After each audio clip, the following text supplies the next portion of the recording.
መንግስት በሀገር በቀል ኢኮኖሚ ማሻሻያ ያቀዱ በርካታ ኢኮኖሚያዊ ለውጦችን በማድረግ ቀጣይነት ያለው ሀገራዊ የጋራ እድገት ለማረጋገጥ ዘርፈ ብዙ ስትራቴጂዎችን ነድፎ እየተገበረ ይገኛል። ከነዚህ መካከል ደግሞ የኢትዮጵያ የካፒታል ገበያን ማቋቋም እንዲሁም ዜጎች በመንግስት የልማት ድርጅቶች ውስጥ የባለቤትነት መብት እንዲኖራቸው ማስቻል ይገኝበታል። ይህን የመንግስት ስትራቴጂያዊ እቅድ ከግብ ለማድረስ የወጡ የፖሊሲና የህግ ማዕቀፎችን ተከትሎም ኢትዮ ቴሌኮም በኢትዮጵያ የንግድ ህግ መሰረት ከልማት ድርጅትነት ወደ አክሲዮን ማህበርነት ተቀይሯል። በዚህም በኢትዮጵያ የካፒታል ገበያ ባለስልጣን መመሪያ መሰረት የመጀመሪያውን የአክሲዮን ሽያጭ በስኬት ማከናወን ሲችል ሂደቱን አስመልክቶም የኢትዮ ቴሌኮም ዋና ስራ አስፈጻሚ ፍሬሕይወት ታምሩ ማብራሪያ ሰጥተዋል።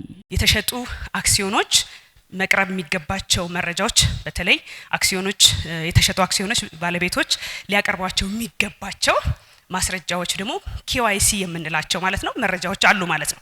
የባለቤትነት ማረጋገጫ ለመስጠት የሚያስፈልጉ ሰነዶች ማለት ነው። በርከት ያሉ ባለ አክሲዮኖች ናሽናል አይዲያቸውን ያላካተቱበት ወይም ደግሞ አታች ያላደረጉበት ያላስረከቡበት ሂደት ስለነበረ ይህን የማጥራት ሂደት በሰፊው ስንሰራ ቆይተናል ማለት ነው። የኦቶራይዜሽን ስልጣን ባለው አካል ይህንን የማጸደቅ መደልደሉ ማለት ነው የማጸደቅ ስራ ሰርተናል።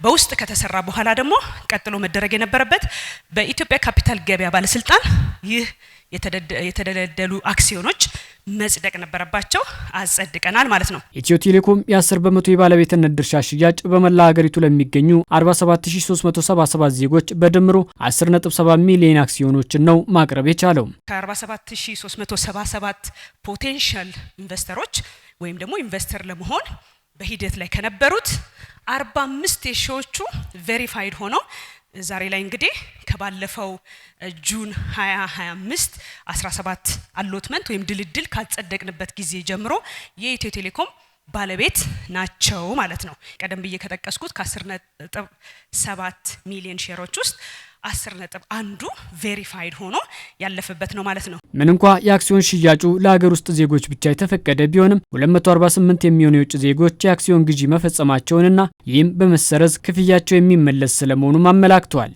የአክሲዮን ግዢውን ከፈጸሙ ኢንቨስተሮች 3.4 በመቶ የሚሆኑት መረጃ ማሟላት እንዳልቻሉም ስራ አስፈጻሚው አንስተዋል። ለእነዚህ ዜጎች መረጃዎችን የሚያስተካክሉበት እድል አሁንም እንዳለ አመላክተዋል።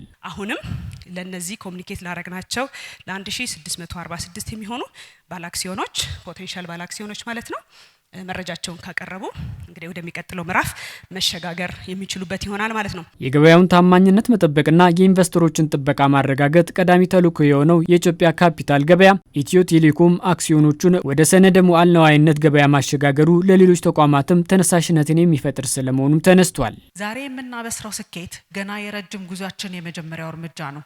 ይህ ታሪካዊ ምዕራፍ ለሌሎች የመንግስት ድርጅቶችም ሆነ ለግሉ ዘርፍ፣ ለግል ባንኮች፣ ኢንሹራንስ ኩባንያዎች፣ ለቴሌኮም ዘርፍ ተወዳዳሪዎች፣ ለአምራች ኢንዱስትሪዎች ትልቅ ማበረታቻና አርአያ ነው።